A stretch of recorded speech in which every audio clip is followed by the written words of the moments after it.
കേരളത്തിൽ വീണ്ടും Covid മരണമെന്ന report. 59 വയസ്സുകാരൻ്റെ മരണം കോവിഡ് മൂലമെന്ന് കേന്ദ്ര ആരോഗ്യ മന്ത്രാലയമാണ് സ്ഥിരീകരിച്ചത്. എന്നാൽ ഇക്കാര്യത്തിൽ സംസ്ഥാന ആരോഗ്യ വകുപ്പ് മൗനം തുടരുകയാണ്. കേരളത്തിൽ 24 മണിക്കൂറിനിടെ 189 പേർക്ക് കൂടി കോവിഡ് ബാധിച്ചതായും കേന്ദ്രം രേഖപ്പെടുത്തി. സംസ്ഥാനത്ത് നിലവിൽ 1336 കോവിഡ് രോഗികളുണ്ട്. കൂടുതൽ വിവരങ്ങളുമായി പ്രജിത്ത് മോഹനൻ ചേരുന്നു. പ്രജിത്ത്, സംസ്ഥാനത്ത് ഒരു കോവിഡ് മരണം കൂടി കേന്ദ്ര ആരോഗ്യ മന്ത്രാലയം റിപ്പോർട്ട് ചെയ്യുന്നു. പക്ഷേ സംസ്ഥാന ആരോഗ്യ വകുപ്പ് ഇക്കാര്യത്തിൽ മൗനം തുടരുകയാണ്. സംസ്ഥാനത്ത് കോവിഡ് ബാധിച്ചവരുടെ എണ്ണം 1000-ന് മുകളിലുമാണ്. രാജ്യത്തും കോവിഡ് ബാധിതരുടെ എണ്ണം ക്രമാതീതമായി ഉയരുന്നുമുണ്ടല്ലോ. കൂടുതൽ വിവരങ്ങൾ പ്രജിത്ത് മോഹൻ.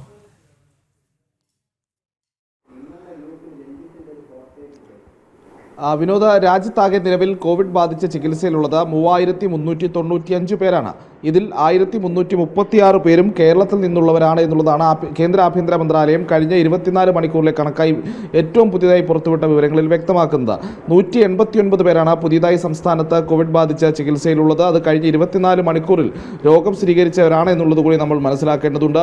ഈ രണ്ട് കണക്കുകളിലും നിലവിൽ ചികിത്സയിലുള്ള ആക്റ്റീവ് കോവിഡ് കേസുകളിലും പുതിയതായി രോഗം ബാധിക്കുന്നവരുടെ എണ്ണത്തിലും കേരളം തന്നെയാണ് രാജ്യത്ത് ഒന്നാമതുള്ളത്. രണ്ടാമതുള്ള സംസ്ഥാനമൊക്കെ കേരളത്തിൻ്റെ പകുതി കോവിഡ് രോഗികൾ പോലും ഇല്ല എന്നുള്ളൊരു കാര്യം കൂടി മനസ്സിലാക്കേണ്ടതുണ്ട്. അതോടൊപ്പം തന്നെയാണ് സംസ്ഥാനത്ത് ഏറ്റവും പുതിയതായി ഒരു കോവിഡ് മരണം കൂടി കഴിഞ്ഞ 24 മണിക്കൂറിനുള്ളിൽ റിപ്പോർട്ട് ചെയ്തിട്ടുണ്ട്. നമുക്ക് മനസ്സിലാക്കാൻ കഴിയുന്നത് തൃശ്ശൂർ മെഡിക്കൽ കോളേജിൽ ചികിത്സയിലിരിക്കുമ്പോഴാണ് ഇയാളുടെ മരണം സംഭവിച്ചത് എന്നുള്ളതാണ്. ഇത് ആരാണെന്നോ എവിടുത്തുകാരനാണെന്നുള്ള കാര്യത്തിൽ കൂടുതൽ വ്യക്തത വരേണ്ടിയിരിക്കുന്നു. 59 വയസ്സുകാരൻ എന്നുള്ളതാണ് കേന്ദ്ര ആരോഗ്യ മന്ത്രാലയം പുറത്തുവിട്ട ബുള്ളറ്റിനിൽ അറിയിച്ചിരിക്കുന്നത്. ഇതോടെ സംസ്ഥാനത്തെ ആകെ കോവിഡ് മരണം 2025 കണക്കനുസരിച്ച് അത് 6 മരണങ്ങളായി ഉയർന്നിരിക്കുന്നു. തൊട്ട് മുന്നിലുള്ളത് 7 മരണങ്ങൾ സംഭവിച്ച മഹാരാഷ്ട്ര മാത്രമാണ്. അതായത് കോവിഡ് മരണങ്ങളിലും രാജ്യത്ത് രണ്ടാമത്തെ സംസ്ഥാനമാണ് കേരളം എന്നുള്ളത് കൂടി ഈ ഘട്ടത്തിൽ മനസ്സിലാക്കേണ്ടതുണ്ട്. കേരളത്തിൽ പടരുന്ന കോവിഡ് വകഭേദത്തിന് തീവ്രത കുറവാണ് എന്നുള്ളതാണ് സംസ്ഥാന ആരോഗ്യ വകുപ്പ് ആവർത്തിക്കുന്നത്. അപ്പോഴും രാജ്യത്ത് ഏറ്റവും കൂടുതൽ കോവിഡ് കേസുകൾ പുതിയതായി റിപ്പോർട്ട് ചെയ്യുന്ന സംസ്ഥാനമാണ് കേരളം എന്നുള്ളൊരു സാഹചര്യം നിലനിൽക്കുന്നു. എന്നാൽ ഈ മരണം സംബന്ധിച്ച് എന്തെങ്കിലും തരത്തിലുള്ള ഔദ്യോഗിക കുറിപ്പുകളോ വാർത്താക്കുറിപ്പുകളോ ഏതെങ്കിലും തരത്തിലുള്ള വിവരമോ സംസ്ഥാന ആരോഗ്യ വകുപ്പ് പങ്കുവച്ചിട്ടില്ല എന്നുള്ളൊരു പ്രശ്നം കൂടി ഇവിടെ നിലനിൽക്കുന്നുണ്ട്. വിനോദ്, സംസ്ഥാനത്ത് കോവിഡ് മരണം ഏറുന്നു.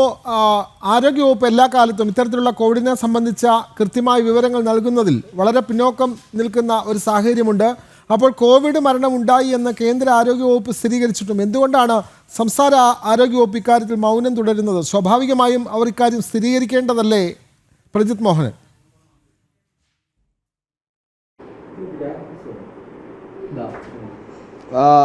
നിലവിലത്തെ സാഹചര്യത്തിൽ ഇത്തരം വിവരങ്ങളൊന്നും ഔദ്യോഗികമായി പുറത്തു വരുന്നില്ല എന്നുള്ളതാണ് ഇതിൽ മറ്റൊരു ശ്രദ്ധേയമായ കാര്യം. കേന്ദ്രം കൃത്യമായി സസൂക്ഷ്മം ഈ വിഷയങ്ങൾ നിരീക്ഷിക്കുമ്പോഴും സംസ്ഥാനത്ത് കോവിഡ് കണക്കെടുപ്പുമായി ബന്ധപ്പെട്ടുള്ള നടപടിക്രമങ്ങളിലൊക്കെ വലിയ വീഴ്ചയുണ്ട് എന്നുള്ളതാണ്. പ്രത്യേകിച്ച് ഏതെങ്കിലും രീതിയിലുള്ള കണക്കെടുപ്പുകളോ വിവര ക്രോഡീകരണമോ സംസ്ഥാനത്ത് നടക്കുന്നില്ല എന്നൊരു പ്രശ്നം കൂടി അവിടെ നിലനിൽക്കുന്നു. എന്തായാലും ഈ മരണം സംഭവിച്ച ഒരു ഔദ്യോഗികമായ അറിയിപ്പ് സംസ്ഥാന ആരോഗ്യ വകുപ്പിൽ നിന്നുണ്ടാകുമെന്നുള്ളതാണ് നമ്മൾ ഈ ഘട്ടത്തിലും പ്രതീക്ഷിക്കുന്നത്. നിലവിൽ അത്തരം അറിയിപ്പുകളൊന്നും ഉണ്ടായിട്ടില്ലെങ്കിൽ കൂടിയും, കാരണം കേരളത്തിൽ 6 മരണങ്ങൾ സംഭവിച്ചു എന്നുള്ളത് ഈ 2025 5 മാസങ്ങൾ കഴിയുമ്പോഴേക്കും കോവിഡ് ബാധിച്ച് 6 പേർ മരിച്ചു എന്നുള്ളത് നിലവിലത്തെ സാഹചര്യത്തിൽ പ്രധാനമാണ്. അത് കൃത്യമായി വിവരങ്ങൾ പുറത്തുവിട്ട് യഥാസമയം അത് സംബന്ധിച്ച് ആശങ്കകൾ അകറ്റേണ്ട ഉത്തരവാദിത്തം സർക്കാരിനുണ്ട്. ഈ വകഭേദവുമായി ബന്ധപ്പെട്ടുള്ള ചില വിശദീകരണങ്ങൾക്കപ്പുറത്തേക്ക് കാര്യമായ നടപടിക്രമങ്ങളോ ഇടപെടലുകളോ സംസ്ഥാനത്ത് ഉണ്ടാകുന്നില്ല എന്നുള്ളതാണ് ഏറ്റവും പ്രധാനപ്പെട്ട പ്രശ്നം. അത് വരും ദിവസങ്ങളിലൊക്കെ വലിയ വിമർശനങ്ങൾക്ക് കാരണമാകാനുള്ള സാധ്യത നിലനിൽക്കുന്നുണ്ട്. കോവിഡ് കേസുകളിലെ ഒരു പ്രത്യേകത എന്ന് പറയുന്നത് അത് സംസ്ഥാനത്ത് ഓരോ ദിവസവും കൂടി വരുന്നുണ്ട്. ആക്റ്റീവ് കേസുകളുടെ എണ്ണവും കഴിഞ്ഞ ദിവസത്തെ അനുസരിച്ച് ഇന്ന് അത് കൂടുതലുമാണ്. 1147 ആയിരുന്നു തൊട്ട് മുമ്പിലുള്ള ദിവസത്തെ ആക്റ്റീവ് കേസുകളെങ്കിൽ ഇന്നത് 1336 ആയിരിക്കുന്നു. ചെറിയ രീതിയിലാണെങ്കിലും കോവിഡ് കേസുകളുടെ കണക്കുകൾ അത് വർധനവ് സംസ്ഥാനത്തുണ്ടാകുന്നുണ്ട്. പുതിയ രോഗങ്ങൾ റിപ്പോർട്ട് ചെയ്യപ്പെടുന്നുണ്ട്. അപ്പോൾ അത് സംബന്ധിച്ച നിരീക്ഷണവും മറ്റും ശക്തമാക്കേണ്ട ഒരു സാഹചര്യത്തിലേക്ക് കാര്യങ്ങൾ പോകുമോ എന്നുള്ളതാണ് കാത്തിരുന്ന് കാണേണ്ടത്. വിനോദ്, വളരെ വ്യക്തമാണ്. രാജ്യവ്യാപകമായി കോവിഡിൻ്റെ കണക്ക് നോക്കുമ്പോൾ സംസ്ഥാനത്ത് തന്നെയാണ്, കേരളത്തിൽ തന്നെയാണ് ഏറ്റവും കൂടുതൽ കോവിഡ് ബാധിതരുള്ളത്. അത് 1000-ന് മുകളിലേക്ക് എത്തിയിരിക്കുന്നു.